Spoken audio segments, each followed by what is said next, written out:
ጋር አብርሽን በእንደዚህ አይነት መንገድ ወይ ሄርሜላን በእንደዚህ አይነት መንገድ አስወጣለሁኝ ብለሽ የማይሆን መንገድ ማለት ነው። ለአንቺ ልክ መስሎሽ ሊታይ ይችላል፣ ግን ለኛ ልክ ያልሆነ ነገር በጣም በፍጹም በሚያስጠላ መንገድ በእንደዚህ አይነት ሙድ ይሄድሽው ለምንድን ነው? ሩታ ያደረገችው ነገር ያስጨበጭባል ነው። እንደውም እንደዚህ መውቀስም አይጠበቅባችሁም። ያደረገችው ነገር ያስጨበጭባል። ጀግና ናት። እንደውም ጀግንነቷን ያሳየችው ምን ነው ጀግና እንደምትችል ነው እኔ ተረዳሁት። ሩታ ተሸንጆልሽ ሲመጣ ትቀበዋለሽ። ስለዚህ ኮራ ብሎ ነው የሚኖረው። ለምን እንደዛ ኮነ ዳኒ ለምን አስታርቃ ታሳየን ነው የሚፈይ ለምን አታስታርቃችሁ? አብርሃም ታረጋለማ አብርሃም እያስመሰለ ነው አለች እኮ እሱ ስሜቱን አውቆልህ እየተጫወተ ነው እንጂ ስሜት አለው እያለ ይሉንታ ደግሞ ይዞታል። ልጅ ወደ ሩታ እንዳይመጣ የምን ይሉንታ ሄርሜላ ይሉንታ ይዞታል። ሄርሜላ ዛሬ ነው የመጣችው። ሄርሜላ በፊት ነው እናንተ የምትተዋወቁት። ያው ለዴቭ በጣም ወንድሞቹን የሆነ እንደማታውቁት አታስመስሉ። በጣም ታውቁታላችሁ። ያንቺ ይሉንታ ይዞት ለምን ከሄርሜላ ጋር የዛን ቀለበት ሲያደርግላ ምናምን ለምን አንቺ ይሉንታ አላዘው? ሴት ልጅ ነሽ አይደል? ሄርሜላም ሴት ልጅ ናት። ሰላም እንዴት ናችሁ ቤተሰቦቻችን? ሰላም እንዴት ናችሁ? ሰላም ነው።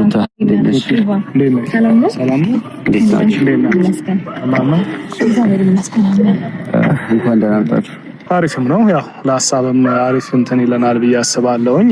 ሩቲ ዛሬ ፈለኩሽ ዋናና ዋኛው ምክንያት ትንሽ ተናድጄብሻለሁኝ። ትንሽ ሳይሆን የምር ተናድጄብሽ ነው። ዛሬ ከዳኒ ጋር ሆነን እንዳናና ድንገት ከዳኒ ጋር ተገናኝተን ነበረ። በቃ ስለ አብርሽ ጉዳይ ስናወራ ለምን በዚህ እናገኛቸውን በሚል ስሜት ሆነን ነው የደወልኩልሽ እና ያናደድሽኝ ደግሞ ጥፋትሽ ደግሞ ለምን አጠፋሽ ብዬ ዛሬ ልልሽ አንቺን ልጠይቅሽ የምፈልገው ጉዳይ ቢሆን እኔ አንቺን ብቻሽንም ሆነ ከክስትሽም ጋር ሆነ አንቺን ለማግኘት ሞክሬያለሁኝ። እንደ ሴት ልጅ ተረድቼሽ በቃ ህይወትሽን እንድትኖሪ ልጅሽን በአግባቡ እንድታሳድጊ ቢያንስ እንኳን ምንም ነገር ቢያቀትሽ እንኳን ምንም ነገር እንኳን ቢያንስሽ አለውልሽ እኛ አለን ብዬሽ ይሄንን ሁሉ ሳወራሽ እሺ ብለሽ በአሜንታ ተቀበለሽ ይሄንን ሁሉ ውስጥሽ ላይ እንደዚህ አይነት ነገር ይዘሽ ከፍቅር ጋር ሌላ ነገር አስበሽ ከፍቅር ጋር አብርሽን በእንደዚህ ደግሞ እኔንስ እስከ መዋሸት ድረስ ያደረሰሽ ምን ምክንያት አለሽ? ምክንያቱም ይሄ በጣም ያናድዳል። እኔ እስከዛሬ ድረስ ከመጣሁኝ ጀምሬ ሩታ ካንቺ ጋር ሆኜ አብርሽ ሆኜ ስታዝኝ እያዘንኩኝ ነበር አይደለ? ይሄንን ነገር ግን ቢያንስ እንኳን ይሄንን ሲፈጠር ሌላ ቢያንስ እንኳን በቃ ተይው፣ እሺ መዋሸቱን ዋሽኝ ችግር የለውም፣ ግን አግኝቼሽ እንኳን እንደዛ ሳናገርሽ በቃ እኔ ምንም ነገር እንዳላጠፋ ሰው ወይ ደግሞ ምንም ነገር እንዳላሰበ ሰው እንዴት እንደ ጥሩ ሰው ሆነሽ ታናግሪኛለሽ? ይሄንን መልስ እንድትሰጪኝ እፈልጋለሁ። እሺ ያው እንደ ጥሩ ሰው ምናምን ለምኩ ወደኔ መጥፎ ሰው ምናምን አይደለም ግን ደግሞ ምን አለ መሰለኝ ይሄን ነገር ብነግርህ እንደማትቀበለኝ 100% እርግጠኛ ነበርኩኝ። እኔ ደግሞ ይሄን ነገር ማድረግ የፈለኩት እኔም ለመወሰን እኔም ለመቁረጥም ሆነ የራሴን አቋም ይዤ ለመቀጠል የእሱን ነገር ማወቅ ነበረብኝ፣ እርግጠኛ መሆን ነበረብኝ። እንግዲህ በአንተም በኩል አብርሃም የውሳኔውን እንዲያሳውቀኝ ብዙ ጊዜ ጠይቄው አውቃለሁ፣ ምን አይነት ነገር እንደሚፈልግ እና ደግሞ ላይክ ብዙ ጊዜ ተናግሬዋለሁ። እኔም የሚናገረው ነገርና ተግባሩ ምንም አንድ አይነት እየሆነልኝ ስለሆነ በደንብ ውሳኔውን ለማወቅና እርግጠኛ ሆኜ የራሴን ላይፍ ለመምራት የሱን እንዴት ነው ስሜቱን ማወቅ ፈልግ ነበር። ስሜቱን ለማወቅ ደግሞ ይሄን አይነት መንገድ ተጠቀምኩኝ። አልጎዳኝም፣ ይልቁንስ ጠቅሞኛል። ምንድነው የሱን ስሜት ማወቅ ችዬበታለሁ እና ፍቅር ባደረገችው ነገር እኔም ባገዘችኝ ነገር ምናምን እናንተ ሜቢ ሊደብራችሁ ይችላል። ነገር ግን የሱን ፍላጎት በደንብ ማወቅ ችዬበታለሁ። እንገባ እዛ ጋራ ምንድነው የተረዳሁት ከሄርሜላ ጋራ ያለው እንዴት ነው የሉንታ ይዘውት ወይ ደግሞ ይሄ ውለታ ምናምን የሚባሉት ነገሮች ይዘውት ነው እና በባህሪው እሱ ደግሞ ብዙ ነገሮችም በሉንታ ይሄ ሰው ጥሩ ነገር አድርጎልኛል ምናምን ብሎ ብዙ ነገሮችን መናገር የማይፈልግ ሰው ነው። እኔም እንደማውቀው ብዙ ሰውም እንደሚያውቀው በሉንታ ደግሞ የሚቀጥልም የሚመራም ህይወት የለም። ሲቀጥል ደግሞ ብዙዎቻችሁ እንደምታስቡት እኔ ሄርሜላን የጎዳዋት ነው ይመስላችሁ፣ ግን አይደለም። በእውነት ፖዚቲቭሊ ብታስቡት እሷን እየጠቀምኳት ነው እንጂ በጭራሽ አልጎዳዋትም። ሲቀጥል እሷ ባደረገችው ነገር እሷ ባጠፋችው ጥፋት ልክ እኔ እሷ ላይ ምንም ያደረኩት ነገር የለም። እኔ ህይወቴ ላይ እንዲደርስብኝ እኔ ህይወቴ ላይ እንዲፈጠርብኝ ካደረጉት ነገር አንፃር እኔ ምንም አላደረኳትም። ገባ አይደል?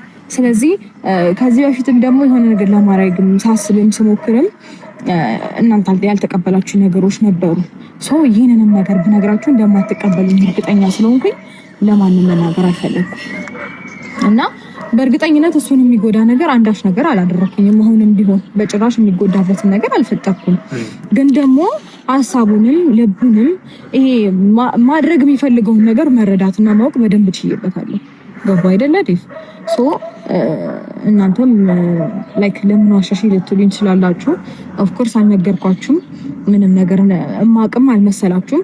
ግን ደግሞ ለመጥፎ ነገር አይደለም ይሄን ነገር ያደረኩት። በትክክለኛው መንገድና እውነት በመልካም አረዳት ከተረዳችሁት መጥፎ ነገር አልሰራኩም። ሲጀመር ማለት ነው ዳኒ ከመብራት በፊት ማለት ነው ዲቭ እያልኩ ያለው ነገር ትንሽ የሚደብር ነገር ነው። አዘኝብሻለሁ ምናምን ሲጀመር ሩታ በሰራችሁ ነገር ማዘን አይጠበቅባችሁ። ሁላችሁ መደሰት ነው የሚጠበቅባችሁ። ወንድማችሁ እንዲማር ነው እያደረገች ያለችው። ሁላችሁም ብትሆኑ ማዘን አይጠበቅባችሁ። ሩታ ላይም ማንም ሰው ላይ ሩታ ባደረገችው ነገር መደሰት ነው ያለባችሁ። እኔ ባለፈውም ነገር ያለው ሩታ ያደረገችው ነገር ያስጨበጭባል ነው። እንደውም እንደዚህ መውቀስም አይጠበቅባችሁ። ያደረገችው ነገር ያስጨበጭባል። ጀግና ናት። እንደውም ጀግንነቷን ያሳየችው ምኑ ነው ጀግና እንደምትችል ነው እኔ የተረዳሁት። ሩታ እንደምትችል ነው የተረዳሁት። ይኸውልህ ምን አለ መሰለህ ሩታ የምትችው ነገር ምን መሰለህ? ጓደኞቹ ጋር ነው የመጣሁት፣ ከጓደኞቹ ጋር ነው የመጣሁት። ስለዚህ እነሱም ውጪ ካላሉኝ እንዲሁም ደግሞ አብራን ከተመቸው ልወጣ አልችልም ነበረ መልሷ። ገባ አይደለ?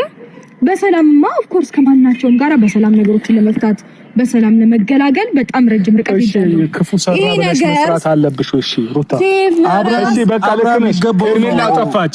ክፉ ነገር ያደረኩት አሁን አብርሃም የሚገባውን ያገኛለሽ። እሺ አብርሃም የሚገባው በቃ ላንተ የሚገባው ነው። እሺ ዝም በለው እሱ አብርሃም የሚገባውን አገኘ። ሩታ ነው አንቺ ልጠይቅሽ፣ ሴት ልጅ ነሽ አይደለ? ሄርሜላም ሴት ልጅ ናት። በቃ በደለችሽ። ከጅምር ጀምሮ አንቺን አጥፍታለች። ምክንያቱም በሁለታችሁ መሀል መግባት አልነበረባትም። ገባች፣ ረጅም ርቀት ተጓዘች፣ ብዙ ነገር ተፈጠረ። መቼስ ያንን ሁሉ እኮ ተሰብስበን ዛሬ ላይ አናመጣም አይደለ? ግን ዛሬ ላይ አንቺ ሄርሜላ ይሄንን አደረገች ብለሽ ዛሬ መልሰሽ አንቺ ክፉ ምሰሪ ከሆነ ወይ እሷ ላይ መጥፎ ነገር ምሰሪ ከሆነ ወይ ደግሞ እሷ የሆነ በቃ ሌላ ቦታ እንድትጠፋ የምታደርጊ ከሆነ ከሷ አንቺ በምን ተሽለሻል? ምንም ያደረገችው ነገር የለም። ይሄን መልስ ልመልስልህ ዴቭ። ቆይ አይትስ ኦኬ ልመልስልህ ይሄን መልስ ዴቭ። እሷ በደረገችው ልክ እኔ እሷን የጎዳሁበት ምንም አይነት መንገድ የለም። እንድትጠፋም ምንም ያደረኩት ነገር የለም። ይልቁንስ አብርሃም ለሷ ያለውን ነገር በደንብ እንድታይ፣ የራሷን ነገር መወሰን እንድትችል፣ በደንብ የሚገባት ከሆነ ማስተዋል እንድትችል። ከዚህ በፊትም እቤት በሚመጣ ሰዓት መቼም ሴት ናት ታስተውላለች። አስተውላ የተናገረችውን ነገር ነው ዛሬም እንግዲህ እያሳያት ያለው። ገባ? እዛ ቤት በሄድ ቁጥር የሚፈጠረው ነገር እኔ እሰጋለሁ፣ ምትተውኝ ይመስለኛል፣ ለሷ ያለ ነገር ምናምን ብላ በጣም ብዙ ነገር ለማውራት ሞክራለች። ገባ? ስለዚህ እንደዚህ አይነት ሰቀቀን ውስጥ ከምትገባና አብርሃም ላይ ያለውን ነገር የምታውቀው ነው መሸሽ እኮ ነው። ለምን ትጎዳለች? እኔ ነኝ የጎዳኋት? ራሷ ነች እንጂ መጎዳት ፈልጋ እየኖረች ያለችው። እኔ ነኝ የጎዳኋት? በእነሱ ጦርነት ድጋሚ ልጁ በሽታ ውስጥ እንዲወድቅ ነው የምፈራው። የመጀመሪያው ነገር። ሁለተኛ ነገር ደግሞ ማለት አንተ እውነት የእናትና የአባቱ ወንድሙ ነው? ግን ይሄ ከአንድ እናት ከአንድ አባት ነው ለአብርሃም የተወለደው። እሱ እኔ ግራ የገባኝ ጥያቄ ነው። ገባህ? አዎ ይሄ ኤፍሬም ተው ማለት ምን አለ መሰለህ፣ ኤፍሬም የሚያይበት አንግልና እኛ የምናይበት አንግል በጣም የተለያየ። ይሄ በምንም አንግል ከሱ ጋራም ሆኜ ብዙ ነገር እናወራለን እኮ ገባህ? አንዳንድ አንግሎች ግን በጣም የተለያየ ነገር አለ። ገባ? ግን አሁን እኔ ኤፍሬምን ለምን ሩታን ለምን ደገፍካት ወይ ደግሞ ሩታ ለምን እንደዚህ ልለው አልችልም። ገባ? ምናልባት እሱም የተረዳው እውነት አለ ብዬ ስለማስብ ማለት ነው። ግን እኔ ዛሬ ያስመጣኝ ነገር እኔና ዳኒ ያስመጣን ነገር ቢኖር ከፍቅር ጋር ቀምረሽ ወይ ደግሞ ያደረግሽው ነገር ልክ እንዳልሆነ ልንነግርሽ፣ ቢያንስ በዛ ነገር እንኳን ያደረኩት ነገር ልክ አይደለም፣ በዛ ነገር ይቅርታ፣ እናንተንም መሸወዴ ይቅርታ ማለት ሲገባሽ አንቺ አሁን ግን እንደ ትክክለኛ እንደ ጥሩ እንደሰራ ሰው ትክክለኛ ነገር እንዳደረገ ሰው እየተከራከርሽኝ ነው እኮ ያለሽው። በጣም እየተጫጫሁን ነው ያለ ነው ዴቭ። አንድ ነገር አልተግባባንም። በነገራችን ላይ ተግባብተን እሺ፣ አንድ ነገር ብቻ እንድነግራችሁ ፍቀዱልኝ። እናንተን ይሄን ነገር አለመናገሬ እናንተን ካስቀየማችሁ እሺ ይቅርታ። ነገር ግን ለጥሩ ነገር ነው ያደረኩት። መናገር ምንም ለጥሩ ነገር እንድታስቡ ፈልጋለሁ። የእሱን ስሜት ነው ያወቅኩበትኝ አንደኛ ነገር። ሁለተኛ ሄርሜላ ለሱ አብርሃም ለሄርሜላ ያለውን ነገር እንድታቅ ነው የረዳኋት፣ አልጎዳኋትም። ይሄንንም ነገር መረዳት መቻል አለባችሁ። ሲቀጥል ደግሞ ከዚህ በፊት እንኳን ሰላም ሲሆን ሄርሜላ ጋር ሄዳል ብላችሁ የጠበቃችሁት ልጅ ስቲል ነው አልተመለሰም። ይሄንንም ማሰብ መቻል አለባችሁ። ለምንድን ነው ቀድሞውንስ የራቃት የሚለውን ነገር ማሰብ አለባችሁ። ፍላጎት ነው አይደለም የሚለውንም ነገር ለማመዛዘን ሌላ ምንም ልናችሁ እናጨበጭባለን። በቃ ውጤታችሁን አሳይታችሁናል አይደለ እኮ እናጨበጭባለን። ይቅርታ በጣም ስላልነገርኩ ማሰብ ያለባችሁ ነገር ማለት ነው ሩታ ትክክል ነው ያደረገችው። ያለባችሁ ሌላ ሰው ሄዳችሁ ክሰሱ።